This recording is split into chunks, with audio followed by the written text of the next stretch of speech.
Guys আজকে রান্না করলাম মূলত হচ্ছে আমার শাশুড়ি আম্মার খুবই পুরাতন একটি কড়াই, ভাঙা কড়াই বলা যায়, যারা আপনারা অনেকেই কমেন্টস করবেন আমি জানি, কিন্তু আমার এক ফোঁটাও কষ্ট হয় না এটাতে রান্না করতে। আর আমি অত বিলাসবহুল লাইফ কখনোই পার করি না, যার ফলে আমি হচ্ছে খুবই নতুন নতুন জিনিসে রান্না করব।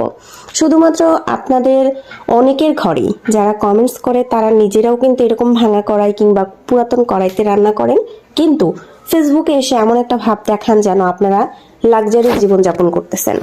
আদৌ এটা কতটা সত্য এটা আপনারাই ভালো বুঝতে পারেন। আমি আসলে কারো কমেন্টসের উত্তর দিতে চাই না, আপনারা সবাই ভালো মন্দ এটা করতেই পারেন। হ্যাঁ, এটা স্বাভাবিক বিষয়, কারণ মতামত দেওয়ার সবারই রাইট আছে। তো এটা হচ্ছে আমার শাশুড়ি মায়ের খুবই পুরাতন, যেহেতু আমি আমার সংসার জীবনে কিছুই করিনি, কারণ আমি কোনো রকম ইনকাম করি না। এবং এই যে ফেসবুকে দেখেন যে আমি ভিডিও বানাই, এটা আজ না হয় কাল আপনারা এটা হয়তো দেখবেন এবং দেখার পরে আপনারা এটা মন্তব্য করবেন। তো আমি এখনো পর্যন্ত কোনো প্রকার ইনকাম করি না। আপনারা সবাই আমার জন্য দোয়া করবেন যেন কোনো এক সময় ইনকাম করে আমি নিজের হাতে নিজের সংসারটাকে আমার শাশুড়ি মায়ের মতো করে গুছিয়ে রাখতে পারি। এবং সে কিংবা আমাদের মা চাচি বলেন শাশুড়ি বলেন, তারা কিন্তু সবসময় নিজেদের জন্য কিছু না করেও সংসারের জন্য অন্তত হাঁড়ি পাতিল রাখতো। সো সেইটা যেন আমরাও করতে পারি। এবং সে সময়ে আপনি দেখবেন যে আমার ভিডিও কোয়ালিটিও বাড়বে এবং তখন আমাদের রান্নাঘরের সব কিছুই চেঞ্জ হবে। সবাই অনেক বেশি দোয়া করবেন। এবং আজকে কিন্তু বিরিয়ানি রান্না করতেছি, খুবই হচ্ছে অল্প তেল মশলা দেওয়ার কারণে খুবই নর্মাল ভাবে।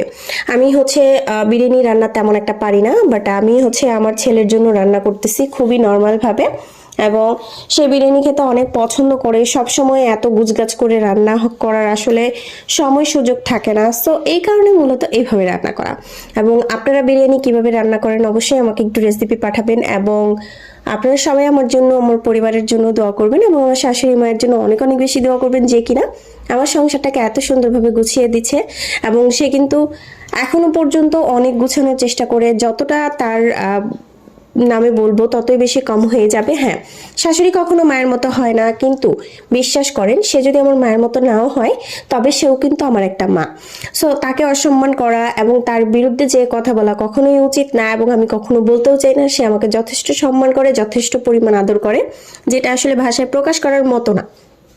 তো সেইখান থেকে শাশুড়ি মায়েরা একটু বিপক্ষে যাবে কিংবা হচ্ছে অন্য টাইপের হবে, এটা স্বাভাবিক। কারণ আমার মা যে জন্মদাত্রী সে তো একরকম, আর যে কিনা অন্যের মা সে অন্যরকম হবে, এটাই স্বাভাবিক বিষয়। তো আমি সেই সব বিষয় নিয়ে খুবই কম কথা বলি এবং খুবই কম বলার চেষ্টা করি। দোয়া করবেন আমি যেন সবসময় পজিটিভ মাইন্ডেড থাকি এবং আমি কিংবা আমাদের যত সকল বোনেরা আছে সবাই যেন তার সংসারটাকে খুব সুখে শান্তিতে নিয়ে এবং শাশুড়িদের সাথে মিলে খেয়ে যেতে পারে, এটাই সবসময় দোয়া করবেন। সবাই ভালো থাকবেন, সুস্থ থাকবেন। আল্লাহ হাফেজ।